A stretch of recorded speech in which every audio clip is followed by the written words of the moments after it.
Hey besties, welcome back. Today I have a book haul for you, which is super exciting because I've been collecting these books for maybe over a month, which is kind of wild to say, but I have a lot of books and just in a span of a month, there's this many. I don't really know what to do of it, but a lot of these were sent to me and I got a really cute like Valentine's Day package where I got 6 like blind dates with the book, so they were all wrapped up with different tropes, and that's like basically 1/3 of the collection because those were like 6 books in a gift, not in a group. I don't know what I'm saying anymore. I've been holding on to these so I can do like a big book haul and show you all the new books I'm going to add into my collection. I don't know how I'm gonna squeeze all of these in, but we will make it work. The first book I have is Magnolia Park's Into the Dark by Jessa Hastings. I want to say this is the last book in the Magnolia Park series. I just grabbed these down, but I have all 4 books of the Magnolia Park series. I have not read them yet, and then now I have the 5th book. Jessa Hastings used to be an indie publish, and they used to have these covers, which I think are super intriguing and pretty. And then they were picked up, and so they changed the covers, and now we have this version. I will say all of the first 4 books I got are kind of like this glossy finish, and they're very like matched, like they are a set of books. This one is a little bit different than the rest. Like it has that matte finish and this like gold foiling. I mean, they're all the same height, which is good, but it definitely sticks out. It very is like this gold foil material, and it's also super thick. And I think like Magnolia Park series is like a hefty series, so to have this thick of a book, like this is 700 pages. I did not realize that, but I think once you're this far in, like in the 5th book, you're really devoted to the series, so you will eat it up. Everyone on Bookstagram is in love with them, and because I haven't read them yet, I don't really know the hype, so I can't wait to learn what everyone is knowing. Starting to get a little bit of FOMO here. If you haven't seen my book girly vlog where I just spent a whole day shopping and just buying things, I showed these 2 books in that video and I got them both for 50 cents each, and it was like the best deal in the world, so I'm gonna show them again. The first book I got for 50 cents was Emily Henry, Happy Place, which is kind of wild to say because this book came out last year, and I remember, I think it's only in hardcover. Like, I don't think the paperback has been released yet, but I remember it was $18, like $18.99. And to get it now used, but I don't mind it being used, for 50 cents is absolutely wild to me. And in that video, I didn't pay for it because I didn't bring cash. And so it was a library book sale, and the librarian was like, just bring it back. Not bring it back, bring the money back next time you go. So I did. But at that moment, it was free to me. And so I got this book for 50 cents. So I think the reason the library was trying to get rid of it because of this like wrinkliness, I think it's water damage. It definitely has some crinkles to it, but you know, I don't mind. A book is a book. I love when books feel like new, like used and read, like if you go book thrifting and you get all these like books that have like a little bit of like spine cracking and like the pages are turned or like dog-eared, I love it. This is about a couple who broke off their engagement and they're no longer together, but they go on vacation with their friends and they haven't really told anyone yet, so they decided to fake date and continue being a couple in front of their friends. Like, I don't know what the reason is for, but that's what they end up doing, and of course they end up falling back in love. I feel like this is the perfect like spring read, and I feel like once March hits and my community pool opens again, hopefully I can sit like beachside and read this. Poolside and read this, not beachside. The next book I got for 50 cents is The Charm Offence. This was a really big shocker to me because this book is absolutely brand new. Like, look at that, not a single crack. Like, pages, I don't even think this book was open. Like, I think someone bought it and then they never read it or something. I don't know what happened, but I'm so excited that it's in my hands now because I am so excited to read this. This is about a dating show host, and he is known really well for his love stories and like creating these really beautiful love stories, and he gets into a bit of a conflict with the IT guy, and it's like an enemies to lover kind of situation. So I'm excited to see how this story progress and how they become a little bit more. Next, this is a book that I also got for 50 cents, but it wasn't the same times I got those 2 books. This was completely different, and you're gonna be shocked. Yours Truly by Abby Jimenez. I want to say this had made it in a haul, not a haul, like definitely a vlog before where I talked about it, because I'm getting kind of deja vu now that I'm holding up the book. Funny story, I went to a little free library and I found the hardcover of this, and I was like, oh my gosh, like this is on my TBR, I want to read it so bad. So I traded it for like another book I was trying to unhaul, and I am not a hard hardcover girly, like through and through. I think it's just like so heavy, even though it's like not like heavy and comparable to like if I was gonna hold up a car, which I couldn't do, like that's heavy. It's just like not as nice or convenient to me as like a paperback or an e-reader like my Kindle, or like literally just laying in bed and listening to an audiobook. Like I just feel like hardcovers are the most inconvenient in the like the list of things I do read from, which is like, this is just like complainer and hater central. Like there's really no need for me to like complain, but I'm just saying like that's how I feel. So I decided to like give it back to the little free library, and then I found this at the library for sale for 50 cents, and I was like, it was meant to be. Like I was meant to read this, and of course I found it when I unhauled my hard copy, so it was definitely meant to be. The next book I'm gonna show comes with a little story. I'm gonna make it quick though. Hopefully I can. I am a yapper. So the next book I have is My Epic Spring Breakup. I think I've shown this in a video before. Like I keep on getting deja vu, but I'm not sure. But I definitely have never told this story before. I got this book because something had happened a month or two ago. I can't really pinpoint the date, but I was in the emergency room, and it wasn't for me. I was visiting someone, where like I was with someone, but I had to be in the waiting room. And so they had this bookshelf of like magazine, little kids toys and books, just so the guests who are waiting, I don't know if guests is the right word, people who are waiting can have some form of media or like entertainment while they wait, just because hospitals are scary places and books are great distractions. So I picked up this book, 200 pages, it's super short and it seems like very fast paced, and I picked it up, and it's about a girl who is paper perfect, like super academic, motivated, very in her books, doesn't go out, homebody, introverted, and she realized as she's a senior, she's like, I haven't really lived up my teenage years. I relate to that to the core because I was very much like that in high school. Like I definitely feel like I lost a lot of teenage experience because I kept on saying no because I just would rather be at home. Because now that I'm older, I'm like, wow, you lived a boring life. So I just related to her a lot. And so senior year,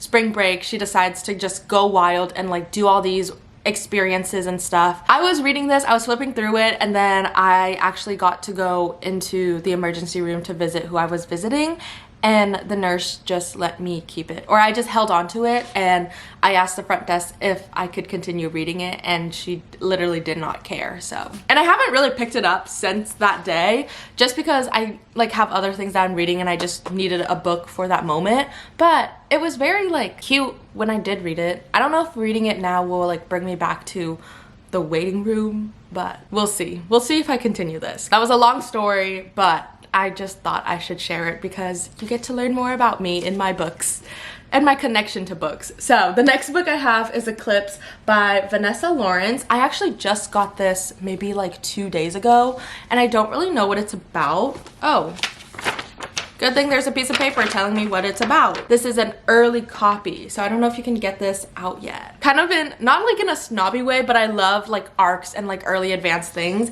because I'm like, oh my gosh, me? You want me to receive this before like it goes out into the masses, the public? How special am I? Sharp and witty, following a young queer mixed race woman caught in a toxic mentorship with an older, powerful executive as she grapples with her New York media career, belonging the complexity of modern relationships in digital age. Did you read my diary? Because that is literally me. I don't have a toxic mentorship. I look at mentorship. Okay, I don't know when this became like a podcast episode, which, oh my gosh, I should plug it now. I have a podcast now, guys. I haven't fully launched it yet, but if you want to start listening to episodes, the link is in my bio. It's called Leave Me a Message, and I just share experiences of my life, what I'm going through, how I feel about life, my mental health, dating, literally everything. Just everything that I want to share on a personal level, more than just like books and like pictures of myself as like other platforms. Like this is like a deep talk on my podcast. So if you want to listen to some of the episodes that I have right now, definitely check them out. The first one is a strawberry talk that I uploaded on YouTube, which is like when I sit down in front of the camera and I share about my life, which is kind of like a similar concept that I'm doing with my podcast, but I'm getting a lot more deeper in the podcast. The first episode is an audio from YouTube, so if you watch that video, it's the same audio, but moving forward, all those episodes recorded are specifically just for my podcast, and they won't be featured anywhere else like on YouTube. So if you want to listen to it, some of the episodes are out below. I want to start releasing them bi-weekly, and then I'm gonna officially launch soon. So if you want to be an early listener, be part of something advanced before it comes out into the public, definitely check out my podcast in the description below. It's called Leave a Message. It's on Spotify exclusively. I don't know when we got to the podcast situation. I don't know how I transitioned to that, but seems like a really relatable book. It seems very complex, and I'm excited to explore how this comes to be, because I feel like mentorship to me has always been like a positive thing, and I didn't realize mentorship could be negative. But I feel like I'm very selective on who I think of as a mentor. I love a good New York story. Like, I romanticize the big city. Excited to read all about that. I think I'm gonna do this pile next, just because we're talking about arcs and early copies of thing. I have an arc of The Next Best Fling. First off, this cover. Okay, yeah, this illustration is by Lenny Kaufman, and if you don't know who Lenny Kaufman is, I love her art illustration. She does art illustration for books, and she's done some of like the best things ever. If you see this style of like a book cover, she might be behind it. She might be the genius creating it. When I saw this cover, I was like, oh my gosh,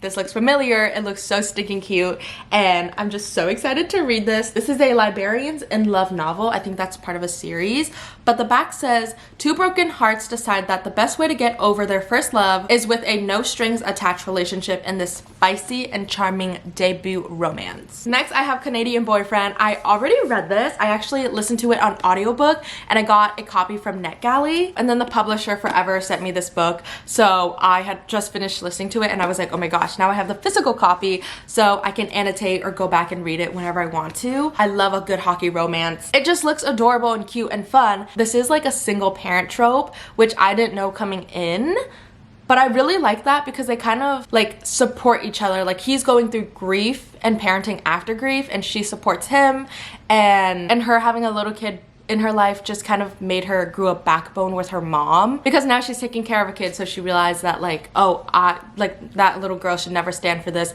so like, why should I? And like, healing her inner child. So I really like that, and I think this is like really, really great. The ending was kind of like, wow, that's happening all too fast, because there is like a third act breakup, but in the end it was really, really good. But I will talk more about it in my February wrap up, because I can yap on about it forever. Moving on, we have The Red String Theory. This is perfect because Lunar New Year's weekend just passed, and I mean, come on, the timing, it just feels so good. Her first book is Lunar Love, and that one has really great representation, and it just feels really authentic, so I am excited to read this and kind of feel the same things. I feel like this is similar tropes to the first book, where it's one character believing in something and the second character not. She believes in fate and he doesn't, so that opposites attract trope. I'm excited to read this. I feel like it's similar vibes to the first book, but I'm just so excited to read more from Jessa Lawrence. I'm so sorry, Lauren Jessen.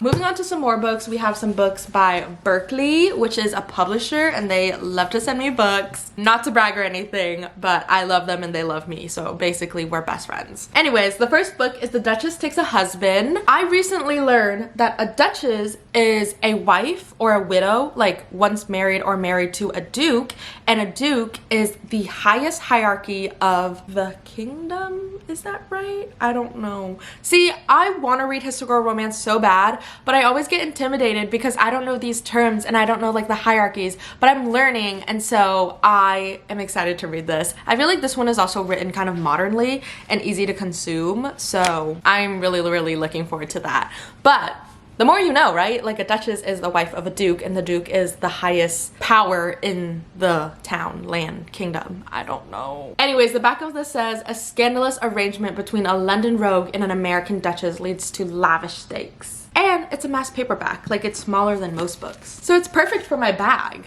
Let's see if it'll fit though. Yesterday was Valentine's Day. I went to a nightclub and they gave out little kisses, so that's great.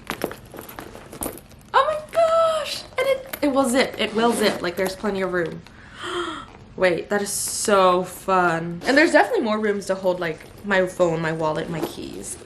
That is so fun. Oh my gosh. And I just realized this matches my shirt. Next up we have If Only You by Chloe Lisay. I love Chloe Lisay. I love every single book that I've read in the Bergman Brothers series. I think they have great representation. They're just so entertaining to read, but it's also amazing storytelling. I feel like the characters are so complex. Like there's so much dimension to them and like personality where I feel like they could definitely be a real character. I'm excited to continue moving on in the series, and this one is about Ziggy and Sebastian, and Sebastian is a hockey player, Ziggy is a soccer player, and this one is about a sister, so a Brugman sister, and I know like it's called the Brugman Brothers series, but there's also sisters in the sibling group. So this is a good girl, bad boy love romance. It's a sports romance. It's slow burn. Ziggy is the youngest in the family of like all the siblings, and she's also the youngest on the national soccer team, and I think she's just feeling like very underestimated of what she's capable. She doesn't want to be treated like a kid, which is absolutely valid and fair,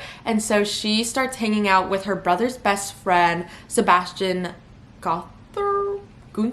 Anyways, it's also a fake dating trope because she's basically fake dating him, so people take her seriously because he's a man and in the NFL, oh my gosh. And he has a really bad rep because he's like this bad boy, and so he's trying to clean up his image by dating the good girl. I'm excited for this. I love Chloe Lise's writing so much. I just love her writing style. But this one is The Spy and I, and it says she's code-blooded, but like coding like tech. The back says right place, wrong person. After a case of mistaken identity, one woman must work with her sister's sexy spy partner to save the world in this heart-pounding romantic comedy. This seems like really fun to read. Like, I mean, it seems very entertaining. It's a romantic comedy. And then next up, I have The Catch by Amy Leah. I've been wanting to read from Amy Leah for a long time. I think her covers are so cute, especially this one book. I think it's called like X's and O's. When I saw that book, I was like, this is so cute. And then I realized this is also from Amy Leah, so I'm excited to read this. Back says a grumpy lobster fisherman tosses a fashion influencer impeccably curated life overboard in his charming romantic comedy. It happened one summer vibe, and I really like that trope. I love when it's like big city girl, influencer, social media. Doesn't even have to be social media, but like big city girl, fast-paced life goes into a small town, like Hallmark movie, where it's like, I'm from New York and I need my coffee, like da da da. And like in the small town, she's like, why are you asking me how I am? Just give me my coffee.